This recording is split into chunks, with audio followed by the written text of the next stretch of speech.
What's up, family? So I just recorded a video on Upful Blends story, and I was going to continue talking, but I'm like, you know what? This is going to be a little bit too long. I don't want to chop it up. I want to go straight through it. Done. But I am reading, if I'm saving it on the Upful Blends story. We're talking about ego and reading Eckhart Tolle, A New Earth, a book that I always resort to just because he specifically speaks about ego throughout this whole book, and he is so wise and aware and enlightened.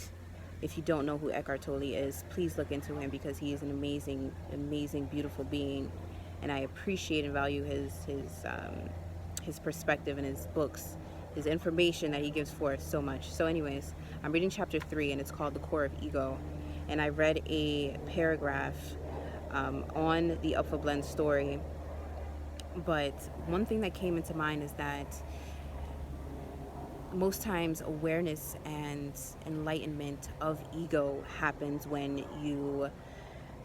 certain things happen within your life and you're taken away from everything that you have attached yourself to, which is ego. So you attach yourself to certain material things, you attach yourself to certain mental things, mental manifestations, physical manifestations. So when those things are taken away from you and you have no other choice but to be with the self and to resort back to inner stillness and inner peace, you see that that peace is all you need and all you have. And that's where enlightenment and awareness of the ego comes up, and where you're able to identify with it more easily because you've been taken away from it. So, you know, conditioning and patterns and things like that with ego.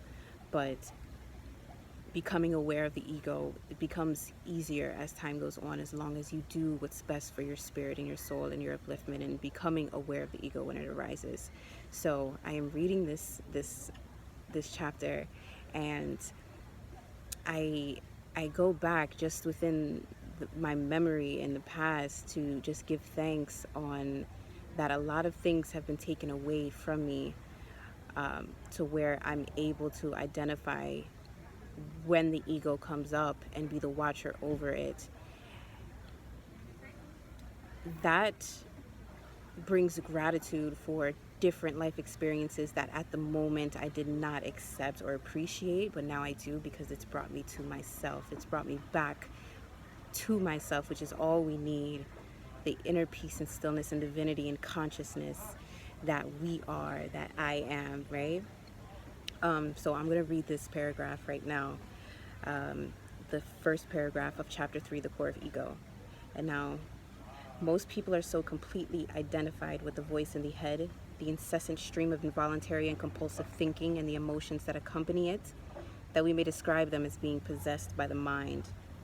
As long as you're completely unaware of this, you take the thinker to be who you are. And that's very true, because if you're unaware of the ego, if you're unaware of the thought and you're identifying with it, you think that it is you. You think that I am upset, I am madness, I am anger, I am weak, I am not able to do this or that, I am not worthy.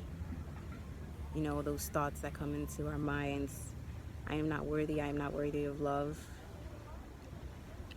So as long as you are completely unaware of this, you take the thinker to be who you are. This is the egoic mind.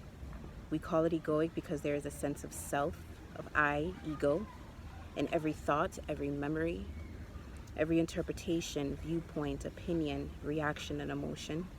This is unconsciousness, spiritually speaking. Your thinking, thought. The content of your mind is, of course, conditioned by the past, your upbringing, culture, family background, and so on. Conditioning, paradigms. Well, we have all been conditioned since birth. We have been conditioned and put into certain categories and ways of life to follow within our family, which they did not know, so it's not their fault. But years and thousands of since the beginning of time, we have been conditioned as a species.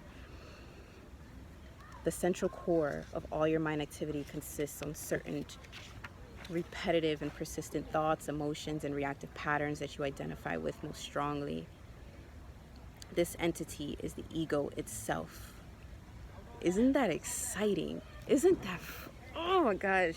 It makes me want to scream because it's like, we all know because we all been there. We all experience it.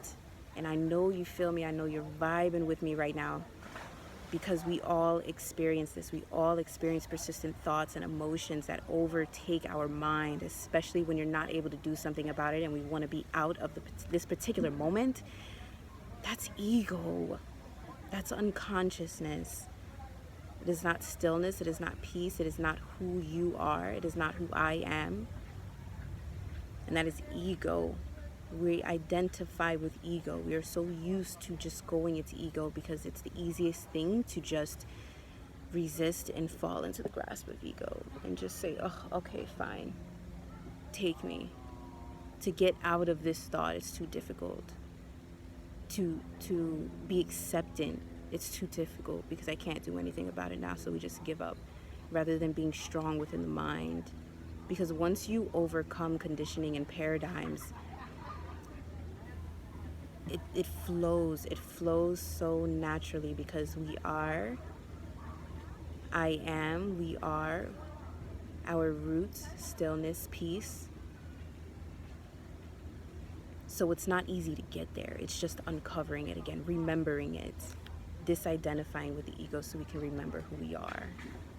And once we do, it's so simple. It's so easy. Life becomes unstoppable. Life is unstoppable.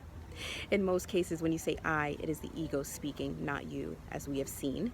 It consists of thought and emotions, of a bundle of memories you identify with as me and my story, of habitual roles you play without knowing it, of collective identifications such as nationality, religion, race, social class, or political allegiance. Right. It also contains personal identifications, not only with possessions, but also with opinions. No, I think that way. I think this within the political realm, with the president, with Trump. I don't even get into that because that is a manifestation of everyone's consciousness that manifested that, and that's something that has no particular effect on me or my spirit. And giving more energy into that, or concepts of yourself as better than or not as good as others, or as a success or failure, especially right now with social media. Especially right now. Let me read that again. It also contains personal identifications, not only with possessions, but also with opinions, external appearance, long-standing resentments, or concepts of yourself as better than or not as good as others, as a success or failure. We are flowing. We are one with creation and oneness and love and stillness. And when there's stillness, there's peace. When there's peace, there's creation. When there's creation, there's God. There's love. Upful vibes, vibrations.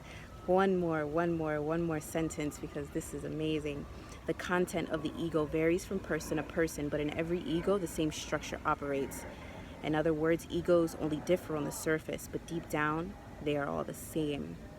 They are all the same because we are one and the same. We are all one and the same within life, within earth, within this physical relative dimension. It's all part of the same root, just like we all have the same minerals that comprise us, of who we are, of this physical body. Life experiences differ. Emotions differ. But the root of ego is all the same, and becoming aware of the ego, it can be attained no matter who you are, because ego only differs on the surface. In what way are they the same? They live on identification and separation. When you live through the mind-made self, comprised of thought and emotion, that is ego. The basis of your identity is precarious because thought and emotion are by their very nature ephemeral, fleeting. So every ego is continuously struggling for survival, trying to protect and enlarge itself. But becoming the watcher over ego,